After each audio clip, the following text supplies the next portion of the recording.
Welcome to this episode of Toys Bag Zen. Today, we're going to be taking a look at the Masters of the Universe, Scareglow, and Ninjor figures from the Origin line. I picked these figures up from a toy show here about a couple weeks ago, and I wanted to do a review on them because I do that with most of my Origins figures. So stick around and enjoy.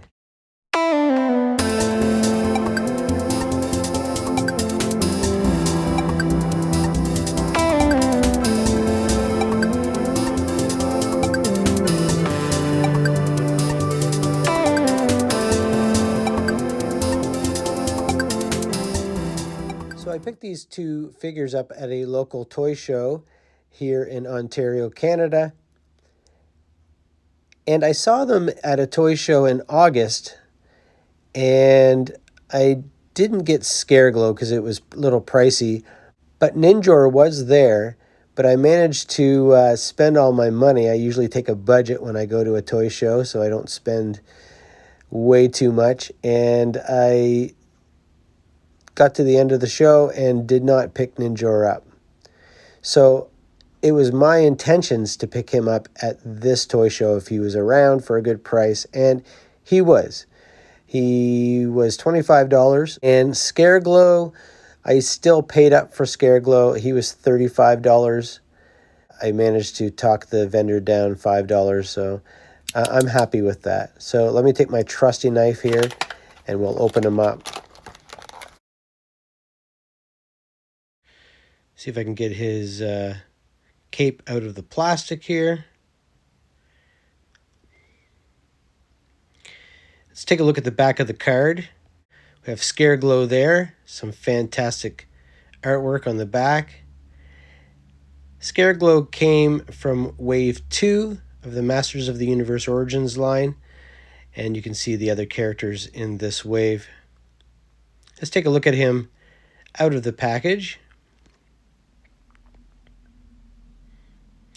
He has this really nice cape. It looked to me like it was a soft goods cape when I first looked at it, but once I got him out of the card, you can really tell that it is a flexible plastic. You can take his head off and pull the cape off if you like.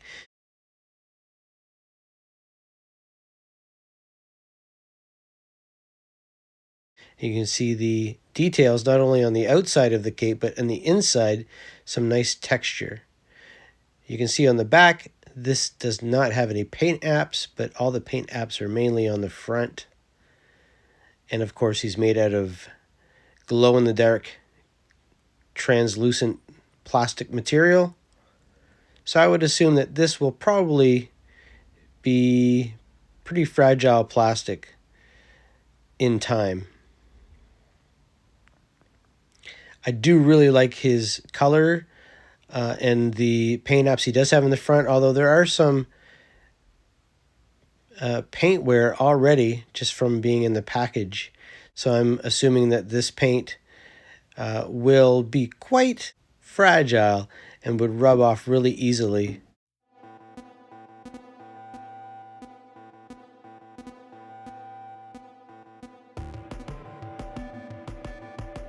His elbow does move, but this right elbow is not bending at all already. So I'm not going to force that because I don't want to break the elbow. The knees seem to move pretty good. We've got articulation at the ankle and the boot and at the waist, and of course the head. Now I'm going to put the cape back on because I think he looks great with the cape. I guess you could decide not to use the cape, but I'm going to display him with the cape on. I really do love this figure, although I am disappointed that the articulation seems to be tight in certain spots. Let's take a look at the axe. We have a bright green axe. I like the plastic that they're making the accessories out of. They seem to be durable, flexible enough, but also good enough that you can put them in their hand. As an open hand on the left and a gripping hand on the right, so you can hold the axe in the right hand. It's pretty cool. He's going to look great in the collection, and he does glow in the dark. If you take a look, let me get it a little bit darker in here, and we can see. Later on, I'll film this when it's nighttime, and then you won't see any sun going through. And then we'll see what it looks like in complete darkness. Of course, he wants to fall down every time. Next, let's take a look at Ninjor.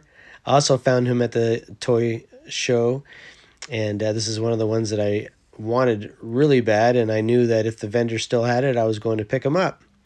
So he came from Wave 4.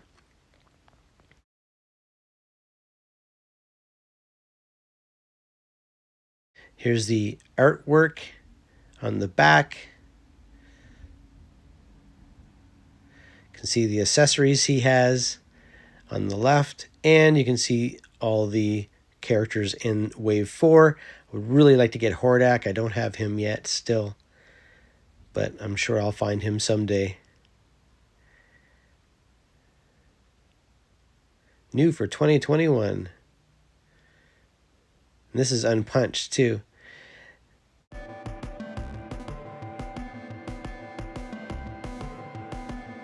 With Ninjor, you do get a comic also, and this is an American figure, I believe, from what I can tell, because I'm from Canada, because it has the captions in the caption bubbles, where in the international comics there are none.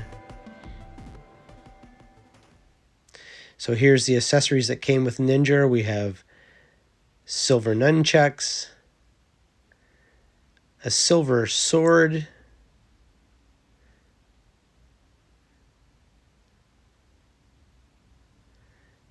and a silver bow.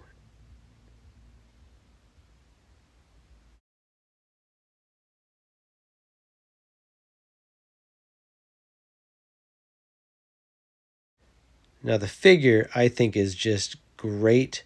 I do like how they molded the hood on instead of having it as a soft goods like the original. And his articulation is good on this figure. Seems like they've fixed some of the articulations from the first two waves. And this is wave 4, so I found that the later the waves, the better the articulation has become, and the joints are better. We can take his shirt off, and it just reveals his muscles. There's nothing underneath. We'll put his shirt back on. I really like the coloring, the black with the red, and the paint app on his shirt is really nice. They did a great job with the paint on this. Let's take a look at that logo really close up. Got the dragon and the sword, which I'm assuming is the sword that he likes to use. We do have storage in the back for either his sword and his nunchucks. And then he can use his bow in battle, or we can use the storage for his bow and the nunchucks, and then use his sword in battle.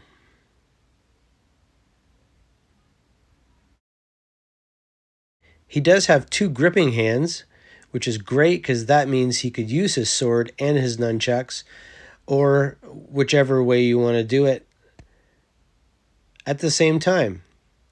And I like that option, actually. He is a ninja, so he's going to be able to use his hands for gripping weapons.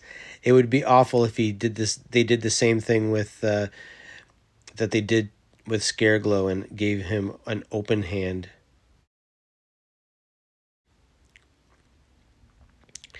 It would be nice if he had the articulation, a little bit more articulation, so he could hold the bow with two hands, and I try this, and I was not successful. It's close, but not quite successful when you're wanting to pose him with two hands holding on to the bow, and perhaps the other hand holding on to the arrow, holding it back. There's not really any real way to do it except for this way, I guess.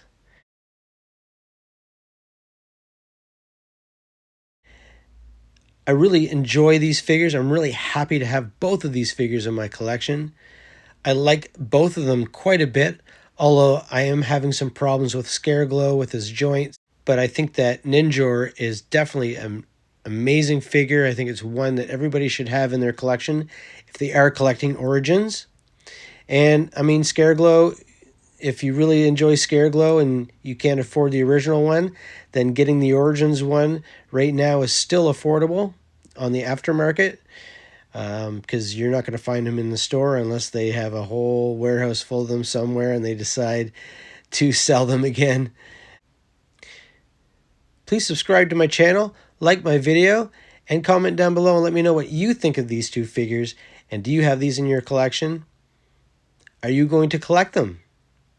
What do you think of them, or are they a pass for you? Thanks for watching. See ya.